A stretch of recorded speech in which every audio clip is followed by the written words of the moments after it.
Why does the river never struggle to flow downhill? Yet you fight yourself every morning to maintain the simplest habits. The answer lies in a truth that will shatter everything you believe about discipline. The harder you grip consistency, the more it slips through your fingers like sand. Yet watch a master craftsman at work. Watch the monk in meditation. Watch the warrior in training. Their discipline appears effortless, natural, as inevitable as breathing. This is not because they possess superhuman willpower. This is because they have learned to work with forces instead of against them. Most people believe discipline means forcing yourself to do what you don't want to do. Most people see consistency as punishment, as violence against their natural desires. They wake each morning preparing for battle, a battle against themselves. They set alarms like weapons. They create schedules like prison sentences. They treat their own minds as enemies to be defeated, and they wonder why they fail. What if I told you that the very effort you put into being disciplined is precisely what prevents you from becoming disciplined? What if your struggle against inconsistency is the source of your inconsistency? Consider the bamboo. In the fiercest storm, the mighty oak may crack and fall, but bamboo bends and survives. It does not resist the winds, it dances with it. This is not weakness. This is not weakness. This is wisdom. The bamboo understands something the oak has forgotten. True strength lies not in rigidity, but in the ability to move with natural forces while maintaining your core. Your mind operates by the same principles as bamboo. When you force it into rigid patterns, it rebels. When you try to overpower your impulses, they grow stronger in darkness. When you declare war on your tendencies, you guarantee defeat, because you are fighting yourself with yourself. Think of water for a moment. Water never hurries, yet it reaches the ocean. Water never fights the mountain, yet it carves through solid rock. How? By finding the path of least resistance while maintaining unwavering direction toward its destination. Water teaches us that persistence and gentleness are not opposites, they are partners. But you have been taught to believe that discipline requires force. You have been programmed to think that consistency demands struggle. Society has convinced you that if something doesn't hurt, you're not trying hard enough. This is the great deception that keeps millions trapped in cycles of starting and stopping, promising and breaking, hoping and failing. Your current relationship with discipline is like a man trying to hold his breath underwater while swimming to the surface. The more desperately he holds his breath, the more his body screams for air. The more his mind panics, the more likely he is to drown. But if he releases the air naturally and swims with calm, powerful strokes, he reaches the surface with ease. Right now, you are holding your breath while trying to swim toward consistency. The ancient masters understood that the mind has its own weather patterns. Like the sky, it has storms and calm periods, clouds and sunshine, seasons of activity and seasons of rest. They learned to read these patterns instead of fighting them. They discovered how to plant seeds during the right seasons and harvest when the time was right. Most people try to plant seeds in winter and wonder why nothing grows. They attempt to harvest during storms and complain about poor results. They ignore the natural rhythms of their own being and then blame themselves for the chaos that follows. Your mind is not a machine that should operate identically every day. Your energy is not a flat line that should remain constant every hour. Your motivation is not meant to burn at the same intensity from dawn to dusk. Expecting this from yourself is like expecting a river to flow uphill, or a field or a flower to bloom in frozen soil uphill, or a bloom or flower to bloom in frozen soil. Yet you continue to create schedules that ignore your natural rhythms. You set goals that fight against your authentic patterns. You design habits that require you to become someone you are not, instead of becoming more of who you already are. Watch a master calligrapher write a character. His brush moves with fluid precision, each stroke flowing into the next with seemingly effortless grace. But this ease was not born from forcing his hand to move correctly. It emerged from thousands of hours of practice, where he learned to align his intention with his body's natural movement, where he discovered how to let the brush become an extension within the state rather than a tool to become an extension of his inner state rather than a tool to control. This is the secret hidden in plain sight. Discipline is not about controlling your actions through force, moves. It is about aligning your actions with your deeper nature through understanding. The struggling swimmer fights the water and drowns. The skilled swimmer moves with the water and glides. Both are in the same ocean. Both want to reach the shore, but only one understands the nature of the medium they are working within. Your mind is your ocean. Consistency is your shore. The question is not whether you have enough strength to fight the waves. The question is whether you understand how to work with the currents that are already flowing within you inside, how to work with flowing within you. Right now, as you listen to these words, notice your breathing. Are you controlling each breath, forcing air in and out of your lungs through conscious effort? Of course not.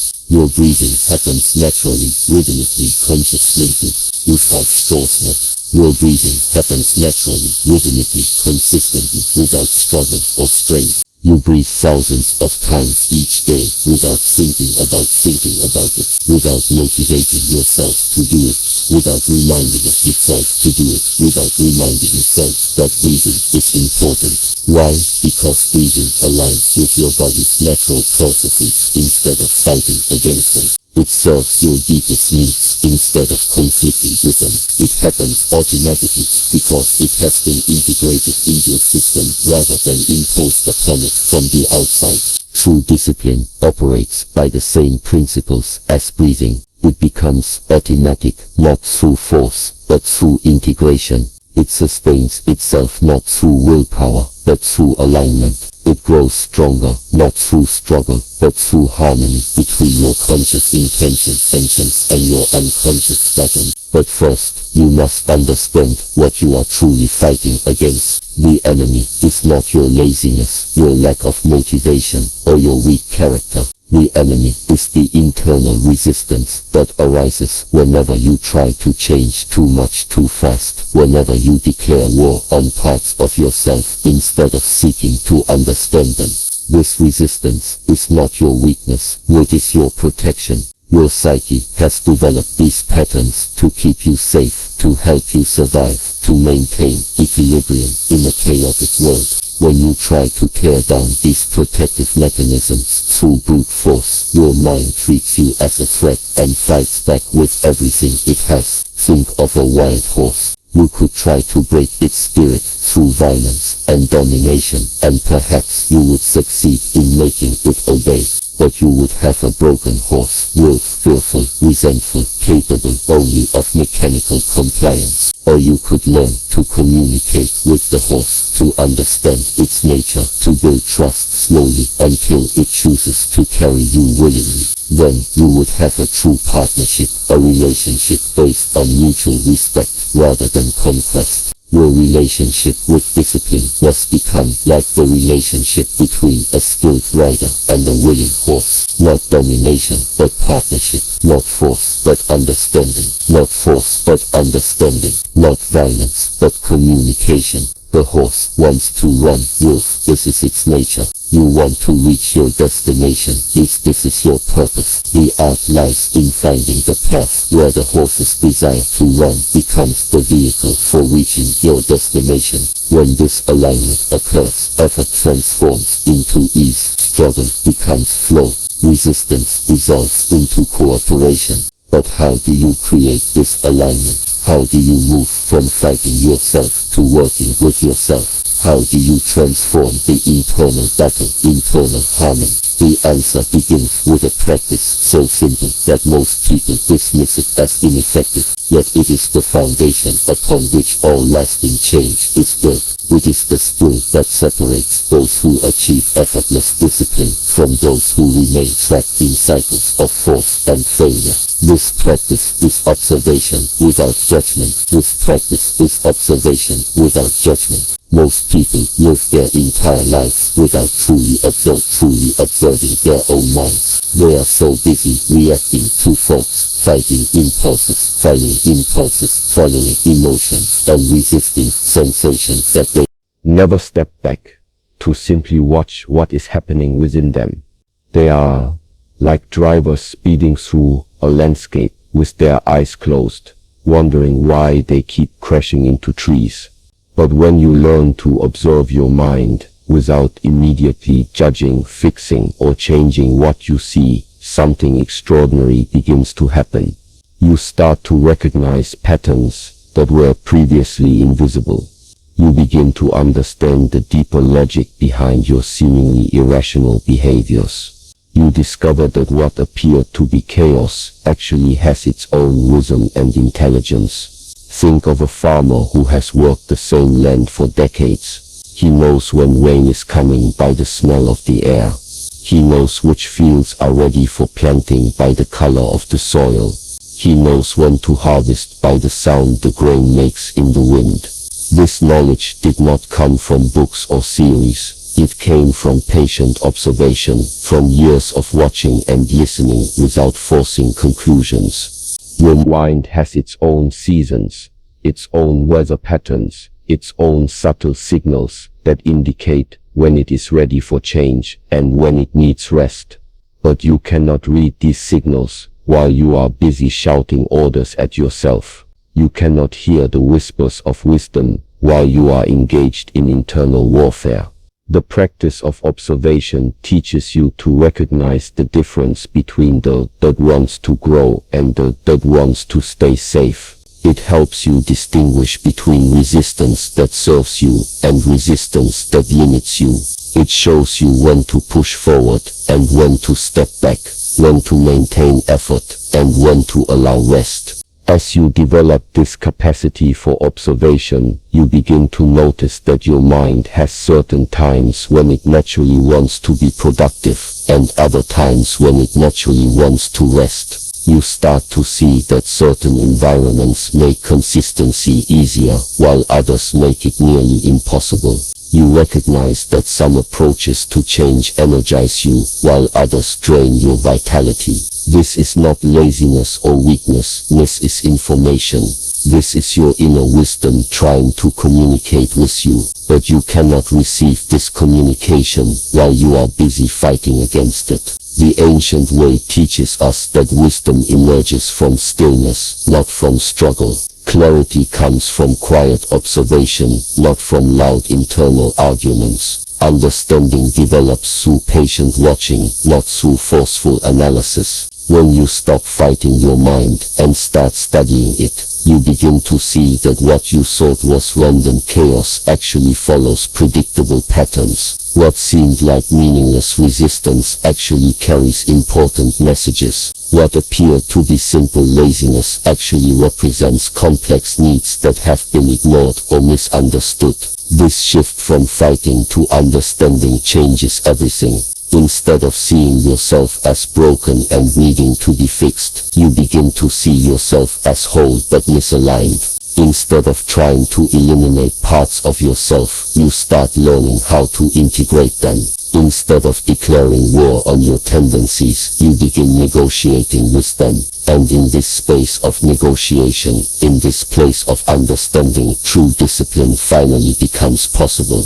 Not as violence against yourself, but as harmony within yourself. Not as force imposed from outside, but as order emerging from within. The path ahead requires you to become like water, gentle but persistent, flexible but unwavering in direction. It asks you to become like bamboo, mere strong enough to stand tall, wise enough to bend when necessary. It invites you to become like the master craftsman whose skill appears effortless because it aligns with natural principles instead of fighting against them. This transformation does not happen overnight. It unfolds gradually, naturally, like a seed growing into a tree. But unlike the struggle you have known, this growth brings peace instead of exhaustion, joy instead of grim determination, expansion instead of contraction. The key lies in understanding that discipline is not about becoming someone else. It is about becoming more authentically yourself. It is not about imposing foreign patterns upon your nature. It is about discovering the patterns that already exist within you and learning to work with them skillfully.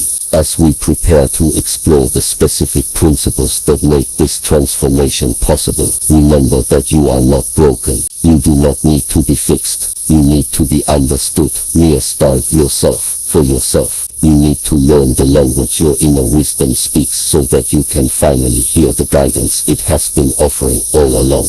The river does not struggle to reach the ocean because it flows in harmony with the forces that already exist. When you learn to flow in harmony with the forces that already exist within you, your journey toward consistency will become as natural and inevitable as water finding its way to the sea. The question is not whether you have what it takes to be disciplined.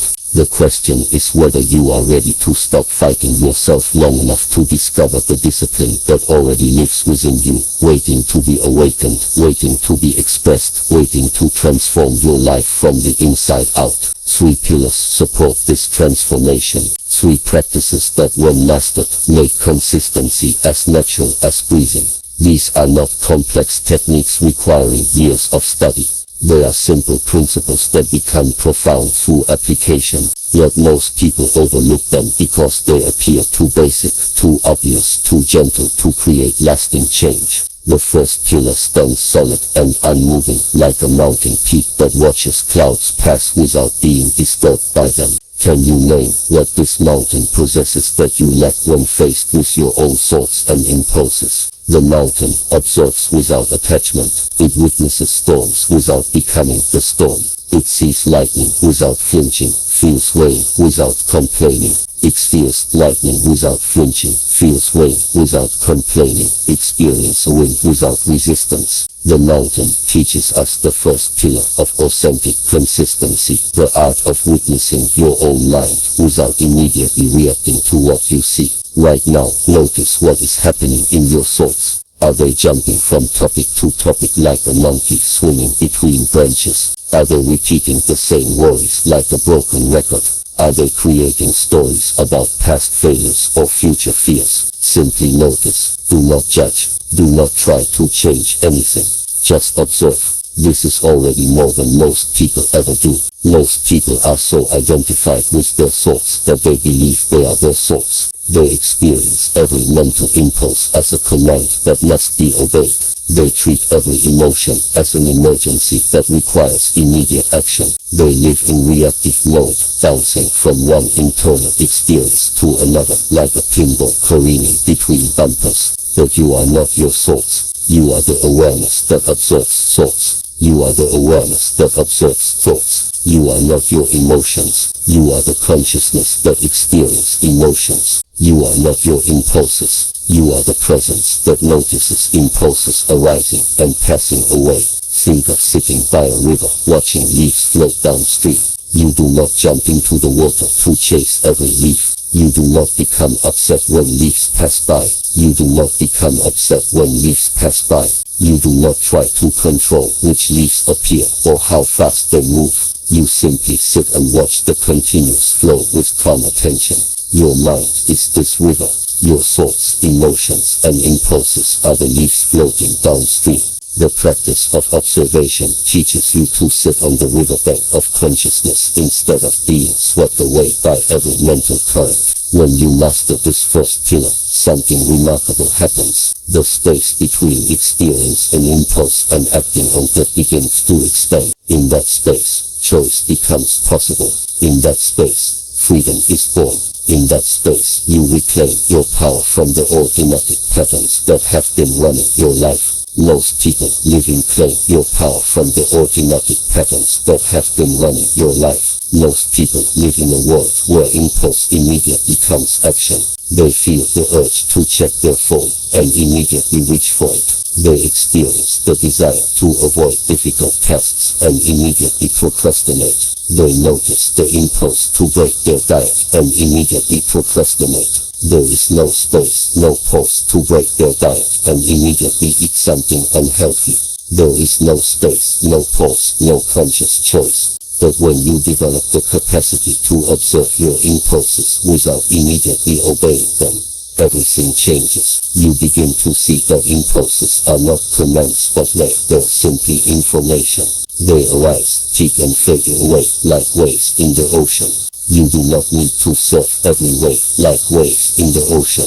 You do not need to surf every wave. You can choose which ones to ride and which ones to let pass. This does not mean suppressing or fighting your impulses. Fighting creates tension, and tension creates more resistance. Instead, you learn to acknowledge impulses with the same calm attention you might give to clouds in the sky. You notice them, you recognize them, but you do not automatically obey them. A master archer does not release the arrow the moment he feels the urge to shoot. He draws the bow, aims carefully, breathes steadily, and releases at precisely the right moment. The urge to shoot arises many times before the arrow flies, but the master has learned to feel the urge without being controlled by it. Your impulses operate by the same principle. The urge to quit your workout arises many times during exercise, but you do not need to quit every time you feel the urge. The desire to sleep late appears each morning, but you do not need to sleep late every time you feel the desire. The impulse to avoid difficult conversations visits your mind regularly, but you do not need to avoid difficult conversations every time the impulse appears. This is the power of the first pillar, creating space between stimulus and response, between impulse and action, between feeling and reaction. In this space, conscious choice replaces automatic behavior. In this space, discipline transforms from forced compliance to conscious selection. Practice this now. Notice any impulse arising in your mind or body. Maybe the urge to move, to check something, to think about something else. Simply notice without acting. Feel the impulse like a wave building in the ocean of your awareness. Watch it peak, observe it fade away. You have just practiced the first pillar of authentic consistency. The second pillar grows from the earth like an ancient tree whose roots run so deep that no storm can uproot it. This tree does not fight the seasons, it flows with them. It does not resist winter, it uses winter to gather strength for spring. It does not force growth during dormant periods. It trusts the natural cycle of expansion and rest. What does this tree understand about timing that you have forgotten in your rush to change everything immediately? The tree teaches us the second pillar, alignment with your natural rhythms instead of forcing artificial patterns that conflict with your authentic energy cycles. Your body operates in rhythms. Your energy rises and falls in predictable patterns throughout the day. Your mind has peak periods of clarity and natural periods of rest. Your creative force flows strongest at certain times and needs regeneration at others. Your willpower functions like a muscle that can be strengthened but also needs recovery.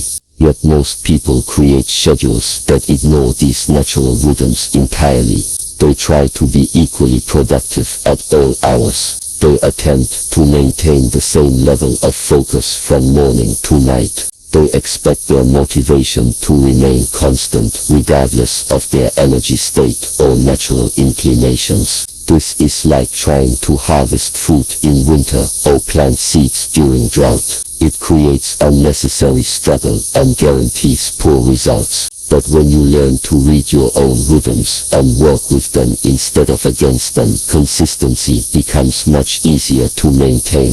Pay attention to your energy patterns over the next week.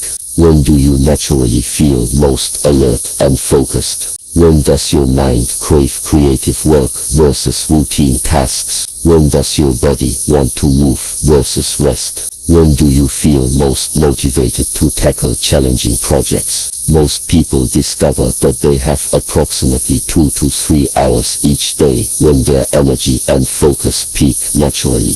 These are golden hours, times when difficult tasks feel manageable, when concentration comes easily, when willpower flows abundantly. Identifying these golden hours and protecting them for your most important activities is one of the most powerful changes you can make.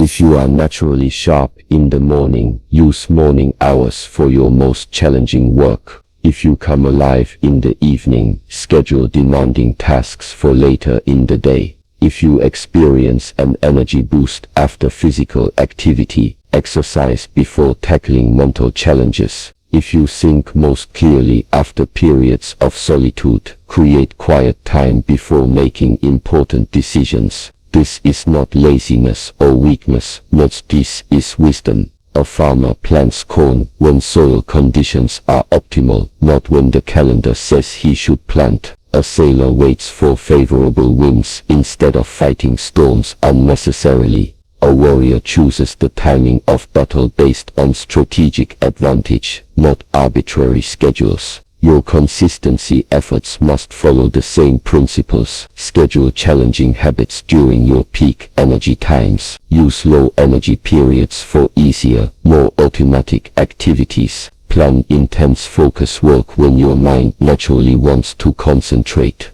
Allow rest when your system needs recovery. But there is another layer to natural rhythms that goes beyond daily energy cycles. Your motivation itself moves in seasons like the natural world. There are times when you feel inspired to make sweeping changes, and times when maintaining existing patterns requires all your energy. There are periods of rapid growth and periods of quiet consolidation. Most people panic when they hit a motivational winter. They interpret decreased enthusiasm as failure. They think something is wrong when they do not feel the same drive they experienced during their motivational spring. They try to force summer energy during winter seasons, which only creates frustration and burnout. But winter serves essential purposes in nature. Trees use winter to strengthen their root systems. The earth uses cold months to restore nutrients to the soil. Animals use dormant seasons to conserve energy for the demands of growth and reproduction that lie ahead. Your motivational winters serve similar purposes. They are times for integrating changes you have already made. They are periods for strengthening the foundation of habits you have built. They are seasons for gathering energy for the next phase of growth. When you understand this natural ebb and flow, you stop fighting your motivational seasons and start working with them. During high motivation periods, you plant new habits and make significant changes. During low motivation periods, you focus on maintaining existing patterns without trying to add new ones. The key is recognizing which season you are in and adjusting your expectations accordingly. If you are in a growth season, take advantage of your natural drive to establish new patterns. If you are in a maintenance season, honor your system's need for stability by protecting the habits you have already built. This brings us to the third pillar, which stands flexible and responsive like bamboo that bends in strong winds but never breaks. Bamboo grows quickly, not because it forces growth, but because it expands in small, consistent increments every single day. Each joint builds upon the previous one. Each segment supports the next. How does bamboo achieve such remarkable growth without strain or struggle? Bamboo teaches us the third pillar, the power of micro-commitments that compound over time into extraordinary transformation. Most people think big changes require big actions, They believe that significant results demand dramatic efforts. They try to transform their entire life in a single week, then wonder why they burn out and revert to old patterns. But the most powerful changes often appear deceptively small. They look almost insignificant to the untrained eye, yet over time, these tiny consistent actions create results that dwarf the achievements of sporadic heroic efforts. Think of compound interest. A small amount invested regularly over many years grows into a fortune, not because of any single large deposit, but because of the consistent small contributions that multiply upon themselves over time. Your habits operate by the same mathematical principles as compound interest. Consider reading one page of a beneficial book each day. This seems almost ridiculously small. Surely such a tiny action cannot create meaningful change. Yet one page per day equals 365 pages per year. An entire substantial book. In 5 years, you would read 5 full books through this single micro-commitment. Most people read 0 beneficial books per year, making this small daily practice extraordinarily powerful over time. The same principle applies to every aspect of personal development. 2 minutes of meditation daily seems insignificant, but it equals over 12 hours of practice per year. 5 push-ups each morning appears trivial, but it builds strength and establishes the neural pathway for physical exercise. Writing one sentence in a journal feels meaningless, but it develops self-awareness and maintains connection with your inner wisdom.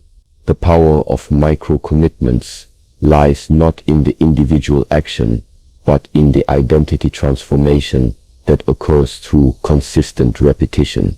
Each time you honor a small commitment to yourself, you strengthen your self-trust. Each time you follow through on a tiny promise, you build evidence that you are someone who keeps their word. Each time you complete a micro-habit, you reinforce the belief that you are capable of consistency. This identity shift is what makes the difference between temporary behavior change and lasting transformation.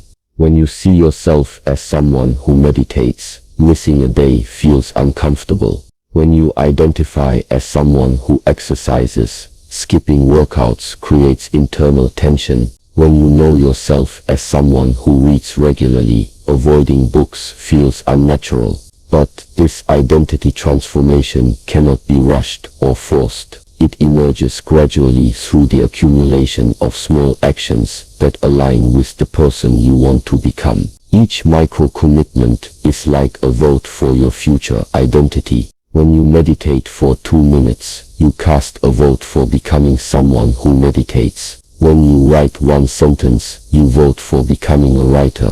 When you do 5 push-ups, you vote for becoming someone who exercises. The beauty of micro-commitments is that they remove the resistance that kills larger efforts. Your mind does not rebel against reading one page because one page requires minimal time and energy. Your internal resistance does not activate for 2 minutes of meditation because 2 minutes feels manageable even on difficult days. Your procrastination patterns do not engage with 5 push-ups because 5 push-ups cannot be postponed indefinitely. Yet these small actions create momentum that often naturally expands into larger efforts. After reading one page, you frequently want to read more. After meditating for 2 minutes, you sometimes continue for longer periods. After doing 5 push-ups, you occasionally complete a full workout. This natural expansion happens because micro-commitments bypass the mental barriers that prevent you from starting, while creating the physical and emotional momentum that makes continuing feel easy. But the commitment remains only to the micro-habit. If you only read one page, you have succeeded. If you only meditate for 2 minutes, you have kept your word to yourself. If you only do 5 push-ups, you have honored your commitment. This removes the all or nothing thinking that destroys most consistency efforts. You cannot fail at a micro commitment because the commitment is so small that failure becomes virtually impossible. You cannot be perfect at a micro commitment because perfection is not required, only completion. Most people set goals that require perfection to feel successful. They commit to working out for an hour every day, then feel like failures when they miss a single session. They promise to meditate for 30 minutes each morning, then abandon the practice entirely after sleeping late once. They vow to eat perfectly healthy meals, then binge after a single nutritional mistake. Micro commitments eliminate this perfectionist trap. The standard for success becomes so reasonable that maintaining it feels almost effortless. Yet the cumulative impact over time exceeds what most people achieve through sporadic, intense efforts. But choosing the right micro-commitments requires understanding your current capacity and natural inclinations. The commitment must be small enough that you can maintain it even on your worst days, yet meaningful enough that it moves you toward your desired identity. If you want to become someone who exercises regularly, commit to putting on workout clothes each day, rather than completing full workouts. If you want to develop a writing practice, commit to opening a document and writing one sentence, rather than producing pages of content. If you want to eat more healthily, commit to eating one piece of fruit each day, rather than overhauling your entire diet. These micro-commitments create the foundation upon which larger habits naturally develop. Once putting on workout clothes becomes automatic, adding actual exercise feels natural. Once writing one sentence becomes routine, expanding 2 paragraphs happens organically. Once eating one piece of fruit becomes ingrained, making additional healthy choices feels easier. The 3 pillars work together like legs of a stable tripod. Observation without judgment gives you the awareness to notice when you are fighting against your natural rhythms instead of working with them. Understanding your natural rhythms helps you schedule micro-commitments at times when maintaining them requires minimal willpower. Micro-commitments build the consistency that strengthens your capacity for observation and deepens your understanding of your authentic patterns. Together, these 3 pillars create a foundation for discipline that feels sustainable instead of exhausting, natural instead of forced, empowering instead of depleting. They transform consistency from something you must impose upon yourself into something that emerges from within yourself. As you begin to integrate these pillars into your daily experience, remember that mastery develops gradually. Do not expect to observe your mind with perfect clarity immediately. Do not assume you will identify all your natural rhythms within a few days. Do not believe that choosing the right micro-commitments will be obvious from the start. Like a craftsman learning to work with wood, you must develop sensitivity to the grain of your own nature. You must learn to recognize when you are working with your authentic patterns and when you are working against them. You must cultivate the patience to let true discipline emerge from understanding rather than trying to force it through effort. The river that carved the Grand Canyon did not accomplish this feat through violent force. It achieved this seemingly impossible task through gentle persistence applied consistently over vast periods of time. Your transformation follows the same principle. Small actions sustained over time create changes that appear miraculous to those who do not understand the power of patient consistency. But unlike the river, you have the advantage of conscious choice. You can direct your flow towards specific outcomes. You can choose which patterns to strengthen and which patterns to allow to fade away naturally. You can work with the forces within you to create the life you truly want to live. The question now becomes not whether you can develop authentic consistency, but how quickly you can begin applying these three pillars to replace struggle with flow, force with understanding, resistance with cooperation between all aspects of yourself. What happens when someone truly masters their fears instead of being controlled by them? The transformation is nothing short of remarkable. Fear stops being your enemy and becomes your greatest teacher, your most reliable compass pointing toward what matters most in your life. Think about the last time you felt genuinely afraid of something important. That racing heart, those sweaty palms, that in your head telling you to run.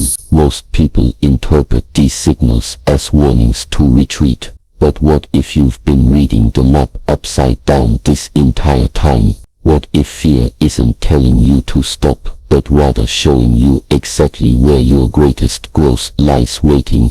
The integration process begins with a fundamental shift in perspective. Instead of asking, how can I get rid of this fear? You start asking, what is this fear trying to teach me? This single question changes everything. Fear becomes information rather than intimidation. It becomes a messenger rather than a monster. Consider Sarah, a talented architect who spent 3 years paralyzed by the fear of starting her own firm. Every time she thought about leaving her secure corporate job, waves of anxiety would crash over her. She interpreted this fear as proof that entrepreneurship wasn't for her. But when she finally learned to listen to what the fear was actually saying, she realized it wasn't warning her away from her dream. It was highlighting how much that dream meant to her. The fear wasn't about her inability to succeed. It was about her deep desire not to fail at something that mattered so profoundly. Once she understood this distinction, everything changed. The same physiological responses that once paralyzed her became fuel for meticulous planning, careful preparation, and strategic risk-taking. Today, her firm employs 12 people and has won multiple design awards. This is what fear integration looks like in practice. You don't eliminate the fear, you transform your relationship with it. You stop fighting against it and start working with it. The energy you once spent trying to suppress fear gets redirected into productive action. But integration requires more than just changing your mindset. It demands developing specific skills that most people never learn. The first is fear discernment, the ability to distinguish between rational concerns and irrational anxieties. Not all fears deserve the same response. The fear of stepping into traffic serves a different purpose than the fear of public speaking. Learning to categorize your fears appropriately prevents you from treating every anxiety like a life or death emergency. Rational fears point to genuine risks that require practical solutions. If you're afraid of financial instability while considering a career change, that fear is highlighting the need for better financial planning, emergency savings, and risk mitigation strategies. This type of fear becomes a project manager, organizing your attention around what needs to be addressed. Irrational fears, on the other hand, are usually about imagined catastrophes that exist primarily in your mind. The fear of being judged, the fear of not being good enough, the fear of rejection. These anxieties rarely correspond to actual threats. They're echoes from past experiences or projections of future disasters that may never materialize. These fears require different tools, not problem solving, but perspective shifting. The second crucial skill is fear utilization, learning to channel fear's energy toward constructive outcomes. Fear generates tremendous physical and mental energy.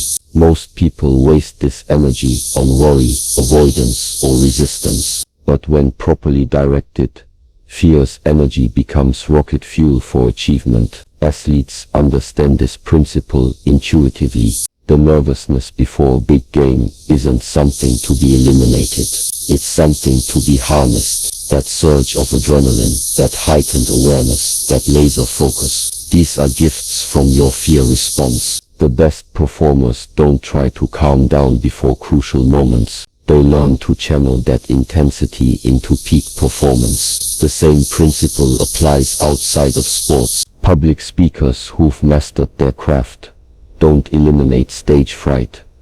They convert it into passionate delivery. Entrepreneurs don't stop feeling nervous about big presentations. They state energy to prepare more thoroughly and present more compellingly. The fear remains, but its expression transforms completely. This transformation process isn't instantaneous. It requires consistent practice and gradual exposure. You can't go from terror to mastery overnight, but you can begin building the neural pathways that will eventually make fear your ally rather than your adversary. The practice starts small. Choose something you're mildly afraid of. Perhaps speaking up in meetings, trying a new restaurant alone, or having a difficult conversation with a friend. Instead of avoiding the situation or pushing through with gritted teeth, approach it as an experiment in fear integration. Before entering the situation, pause and listen to what your fear is telling you. Is it highlighting something important that needs attention? Is it reminding you how much you care about the outcome? Is it preparing your body and mind for peak performance? Reframe the fear from obstacle to information. During the experience, notice how the fear feels in your body. Where do you sense tension? How does your breathing change? What thoughts arise? Instead of fighting these sensations, observe them with curiosity. This is data about how your system responds to challenge. The more familiar you become with fear's physical signature, the less overwhelming it becomes. After the experience, reflect on what happened. Did the feared outcome actually occur? How did acknowledging the fear change your performance? What did you learn about yourself? This reflection process strengthens the new neural pathways you're building and makes the next encounter easier. As you practice this approach with smaller fears, something remarkable begins to happen. Your confidence grows not because you become fearless, but because you become fearless dependent on the absence of fear for action. You realize that feeling afraid and acting courageously aren't mutually exclusive. They're actually complementary. This realization unlocks levels of achievement that seemed impossible before. When you no longer need to wait for fear to disappear before taking action, your world expands dramatically. Opportunities that once seemed too scary become simply challenging. Challenges that once seemed impossible become nearly difficult. The most profound transformation occurs in how you view yourself. Instead of seeing yourself as someone who struggles with fear, you begin to see yourself as someone who has learned to work with fear skillfully. This identity shift changes everything. You stop being a victim of your emotions and become their strategic partner. But perhaps the most surprising aspect of fear integration is how it affects your relationship with other people. When you're no longer controlled by your own fears, you become much more effective at helping others with theirs. You can remain calm when others are panicking because you understand that fear isn't an emergency. It's information. This creates a ripple effect in your relationships. Your colleagues start bringing their biggest challenges to you because they trust your ability to think clearly under pressure. Your friends confide their deepest worries because they sense your comfort with difficult emotions. Your family members look to you for stability during uncertain times because they've observed your transformation.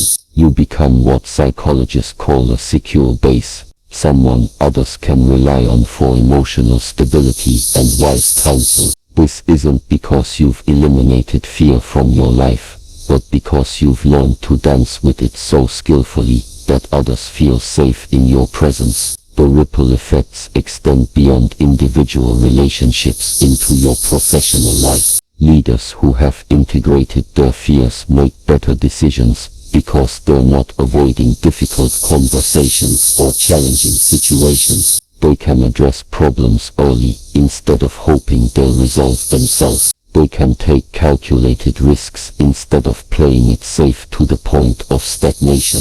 These leaders also create psychologically safer environments for their teams. When people see that their leader can acknowledge fears and uncertainties without being paralyzed by them, they feel permission to be honest about them. They feel permission to be honest about their own concerns and limitations. This honesty leads to better problem solving, more innovation, and stronger team cohesion. The business world is filled with examples of leaders whose fear integration transformed entire organizations. Reed Hastings of Netflix has spoken openly about his fears regarding industry disruption, in how those fears drove the company's evolution from DVD by mail to streaming pioneer. Instead of denying the threats to his business model, he used his anxiety about obsolescence as motivation to cannibalize his own successful products before competitors could do it for him. Similarly, Oprah Winfrey has discussed how her fear not being good enough drove her to care more thoroughly than anyone else in television.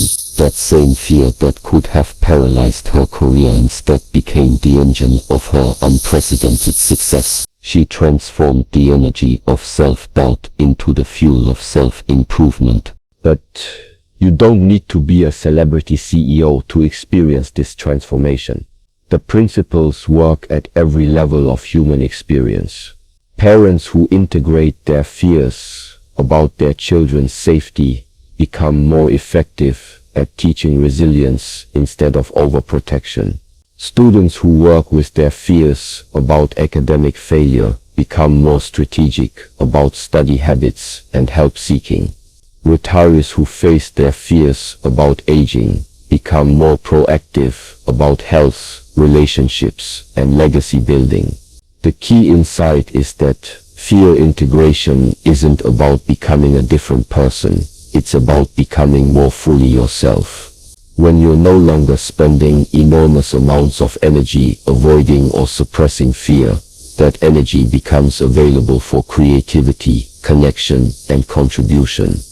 You discover capacities you never knew you possessed because they were locked away behind walls of avoidance. This process also reveals the interconnected nature of all fears. As you learn to work with one category of fear, you develop skills that transfer to other areas. The confidence you gain from facing your fear of public speaking makes it easier to address your fear of intimacy. The resilience you build while confronting career anxiety strengthens your ability to handle health concerns. Fear integration becomes a master skill that enhances every aspect of your life. The most advanced practitioners of fear integration report a fascinating phenomenon. They begin to seek out appropriate challenges, specifically because they want to continue growing. Instead of avoiding fear-inducing situations, they start looking for them. Not recklessly, but strategically. They understand that the edge of comfort is where all growth happens, and they want to keep expanding their comfort zone throughout their lives. This doesn't mean they become adrenaline junkies or unnecessary risk takers. Rather, they become connoisseurs of meaningful challenge. They can distinguish between fears that signal genuine growth opportunities and fears that point toward needless danger. They become skilled at calibrating the level of challenge to match their current capacity for growth. This calibration skill becomes crucial as you progress in your fear integration journey. Taking on too much too quickly can overwhelm your nervous system and create setbacks. Taking on too little fails to stimulate the growth you're seeking. Learning to find the sweet spot, the level of challenge that stretches you without breaking you, becomes an art form. The transformation culminates in what we might call fear wisdom. The deep understanding that fear and courage aren't opposites but dance partners. You realize that the goal was never to eliminate fear, but to develop such a trusting relationship with it that you can follow its guidance without being controlled by its intensity. People who have developed fear wisdom often describe a sense of aliveness that they never experienced when they were trying to stay safe all the time. Life becomes more vivid, more meaningful, more engaging when you're no longer expending massive amounts of energy on avoidance. You're free to pursue what matters most to you, even when especially when it scares you. This is the ultimate paradox of fear transformation. By learning to move toward what frightens you, you discover what fulfills you. By befriending your fears, you unlock your potential. By integrating what you once tried to eliminate, you become more integrated as a human being. The journey doesn't end here though. Fear integration is not a destination, but a way of traveling through life. New challenges will always arise. New fears will emerge. New edges will present themselves for exploration. But once you've learned the fundamental skills, each new fear becomes less of a crisis and more of an adventure. You begin to trust that whatever arises, you have the tools to work with it skillfully. You know that fear isn't your enemy, but your teacher. You understand that growth requires discomfort, and you're willing to pay that price for the life you really want to live.